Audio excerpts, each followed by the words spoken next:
Mission Impossible: The Final Reckoning is the follow-up to the originally titled Dead Reckoning Part 1 and stars Tom Cruise, Hayley Atwell, Ving Rhames, Simon Pegg and many more. Ethan Hunt and team continue their search for the terrifying AI known as the Entity, which has infiltrated intelligence networks all over the globe, with the world's governments and a mysterious ghost from Hunt's past on their trail. Joined by new allies and armed with the means to shut the Entity down for good, Hunt is in a race against time to prevent the world as we know it from changing forever. The efforts and the entertainment on show in all the Mission Impossible films, including this one, are truly second to none. There has never been a more consistent series that delivers nail-biting action set pieces, fun and audacious scenarios, and often a great sense of sincerity mixed with decent humour. Since its third outing, Mission Impossible has gotten better and better, with Fallout being the pinnacle of the series by miles. With the 7th and 8th in the MI series, the Tom Cruise and director Christopher McQuarrie combo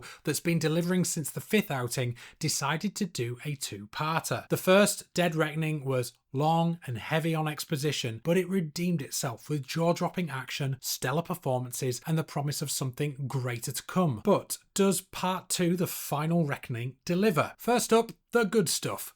This is a bloody huge film, huge in scope, in talent, in effort, and when it comes, action too. This is the type of film that is needed for the cinema, a one that managed to entertain me and have me actually holding my breath with tension. Set pieces such as the submarine and the prop plane chase, as well as a terrific car chase, are heart-thumpingly good. Sure, some moments work better than others, especially when you have to suspend reality more than usual, but I'll cover that in a second. Cast-wise, everyone here is top of their game. This is a well-oiled team and performances are really great, despite some of them taking a back seat in this part. Hayley Atwell is still a welcome presence here, as well as the old gang and some of the new arrivals. There are also reprisals and well-cast members of the Lady Presidents in a circle, including the ever-brilliant Nick Offerman as a general. For fans of the series at large, there are some key tie-ins to the first and third film that serve as key plot points. Whether you enjoy that sort of callback or not will be down to how world weary you are about nostalgia,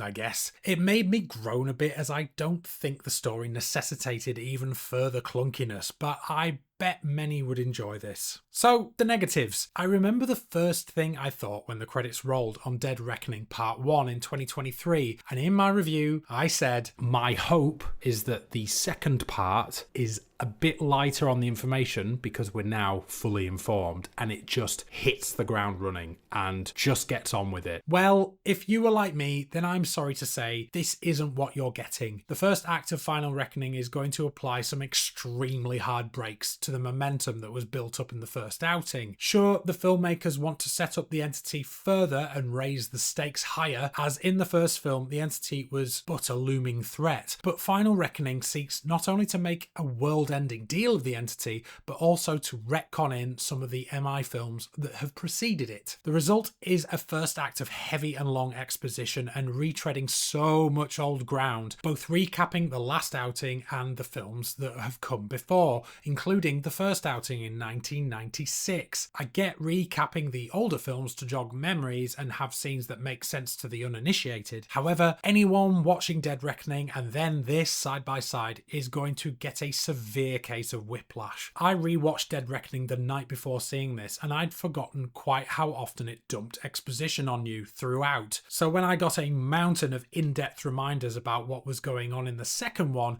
I was bored senseless. This was the first time I've actually exclaimed in a cinema, "Get on with it!" Yes, get on with it! I mentioned suspending reality a bit earlier. Now, I'm firmly aware I should leave reality at the door with films like these, but Mission Impossible always seems to balance believability very well. There are moments where the MI series has skirted perilously close to a Fast and the Furious style action, where physics and any sense of reality go firmly out the window. Well, Final Reckoning really pushes its luck here, and I get the sense that they wrote themselves into a corner with some scenes and thought to themselves, right, let's just trust the audience is with us on this one. I wasn't so sure. Don't get me wrong though, the action sequence in the sub is stunning to watch and must have been a nightmare to film, but the outcome is very much, oh, come on! What I'd hoped to be a straight shot, no holds barred, kill the entity by destroying the submarine type adventure turned into a MacGuffin hunt of ridiculous proportions. There are 3 new items of importance in this film on top of the cruciform key of the first outing. It's so head-bashingly annoying and vastly over-explained and hilariously convoluted. It's like in the writing room they went, what are the worst offenders in the Mission Impossible playbook?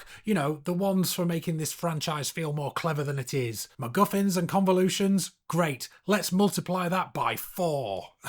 Beyond all this, the film pivots into this scenario around World War III and nuclear arsenals controlled by presidents and things like that. Now, I actually saw and enjoyed the point of this. It ratcheted up the tension and made you firmly feel like the world was on the brink of collapse. It wasn't some wishy-washy, oh, the world's going to end scenario. It was like, oh, right, fair enough, this will be very bad. I just think a lot more could have been done to make this whole film contained in just over 2 hours. Weird little subplots of side characters do nothing to serve the film as a whole, and the story gets real problematic when you have to ask yourself, why are Quaritch and Briggs still chasing the team? I genuinely forgot their motivation with so much going on. Moments where characters stare at each other and give each other long, weird looks, or entire scenes, especially one callback to MI3, could have easily been removed and the film would likely be better for it. But I get it, this is a calculated attempt to wrap the whole series in a neat little package, like Avengers Endgame did for Marvel at that point, or what Rise of Skywalker tried to do for Star Wars. It does it better than the latter, but its ending deems it fairly unnecessary. Mission Impossible Final Reckoning sought to be some kind of monumental finale to a long-loved series and character, but it unfortunately falls short and instead feels like an overstretched, painfully long ordeal, despite its incredibly entertaining set pieces and wonderful performances. See it,